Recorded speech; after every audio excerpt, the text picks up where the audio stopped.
Hello, this is Jason Adkins at the Trevecca Urban Farm. I'm going to be giving a quick late fall tour of the farm.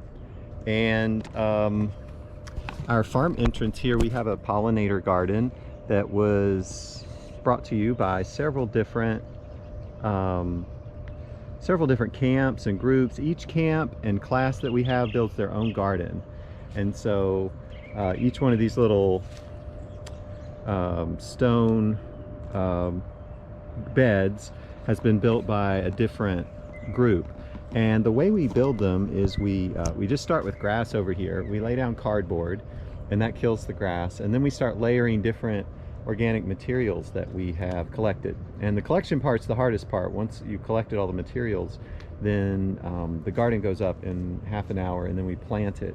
So these garden beds were built years ago, and they continue to be productive for years. We cover them with leaf mulch. We get landscapers to drop their leaves, and then we continue to just add from the top. And this is the way a forest gardens. It drops leaves on the ground, and then oh gosh, look how good this stuff is. The worms just come up and they take the leaf frass, they eat it, they tunnel down, and they make these lovely holes that water and roots can go down into, raising the soil organic matter and making it perfect for growing anything. And so as long as we continue to add to the top, mostly leaves, but also sometimes other organic material or compost that we make, then we never have to till. So these are no-till beds, and the advantage of that is that we never ruin our soil structure. We keep that, and we don't have to use the fossil fuels involved. We don't have to get jerked around by the cantankerous tiller, and there's a lot of good reasons not to till. It kills all the worms, etc. So we don't ever till. We garden like nature, which is from the top down, and letting the worms do the tilling. So the worms are going up and down and circulating in this tilling motion, and so worms are nature's tillers, and we let them do that work. This is tansy, one of the very best insect attractors. Forage. This is a feast for pollinators, and look at these beautiful blossom. We have a pink one and a blue one there. So boys and girls. The comfrey is a wonderful chop and drop mulch, and by chop and drop, I literally mean, I can't use my other hand, but you could chop it and put it wherever you want it, where you see bare soil, but you don't, and if we're doing our job, you won't. But if there's a bare patch of soil over there, you can just chop it and drop it, and then the roots will just drop their excess roots, because once you chop leaves, it drops a proportional amount of roots into the soil, and that becomes a feeding frenzy for soil life, which releases nutrients to the plants around them. So when you chop it, it actually is helping the plants around it. Comfrey has a really deep root system. It draws up nutrients from like 12 feet down, and then up into the leaves, where those nutrients can become available to the plants around them when they're chopped, decomposed, and they fall around their companions here. We have asters, which are just out of season. These provide a really late source of nectar for pollinators, bees, and other critters. Now we have these wonderful seeds, millions of seed per plant here, which I did a short count of a few heads and then multiplied that by the number of heads, and it's insane the amount of seed production here. And in the days when there's a big rush on seed, it's nice to know how to collect them. These are zinnias. Again, there's a seed head. You can see perhaps the seed that are here. So it's a good time to collect those. This is one of my very favorite plants. This is a so favorite, I forgot its name. This is alyssum, sweet alyssum, and it's a kind of mounding plant.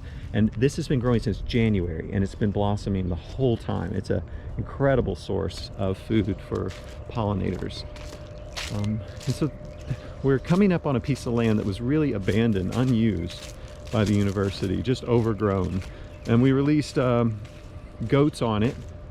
Right here we have, these are gooseberries, if you're British, gooseberries, and currants, or currants. These are some spice bushes for the bees. And this is a satsuma willow, Salix matsudana. It's and its babies, which you can pretty much just take some of these and stick them in the ground, and they root and become their own trees. And so there those are. Now there's an additional weeping willow, but all along the banks we planted different water-friendly plants to hold the banks and to stabilize the banks. Some blackberries, and a little sitting area there. We have beehives, and this is a mulberry. We planted mulberries all around the chicken yard so that they would drop their fruit and just become an automatic feeder for the chickens, who love them. The leaves are also highly edible. And here's some of the chickens about ready to roost for the evening, kind of getting up in their spots. We have 65 chickens. We collect eggs from them. Right now they're pretty low on production because it's winter, and once the light drops below 10 hours they stop producing as much. So here are our pigs.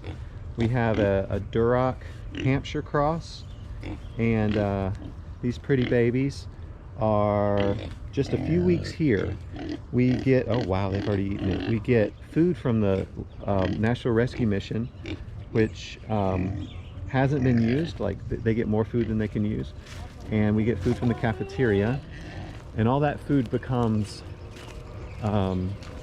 pig food and chicken food, goat food, and sometimes dog food. Dogs love bread, ours do at least.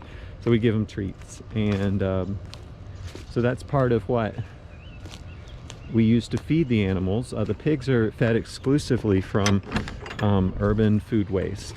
And there's some pretty chickens in that field. One of our new flocks that we hatched out.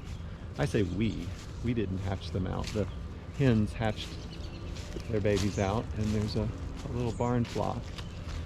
This is Kai. He's our only intact male. He's a fainting goat, a really pretty dude with a golden beard. He's got socks and eye patches. He's totally cool. And the sweet horns. And over there is Boone. He's a wether, and so a male but no longer intact.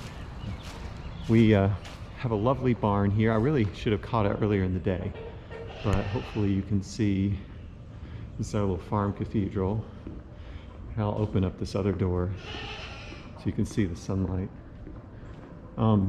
We use the barn for events, and of course any animal that's giving birth, we can put them in their own little stalls where they are, where they can give birth in peace. Chickens or pigs or goats. And we have 12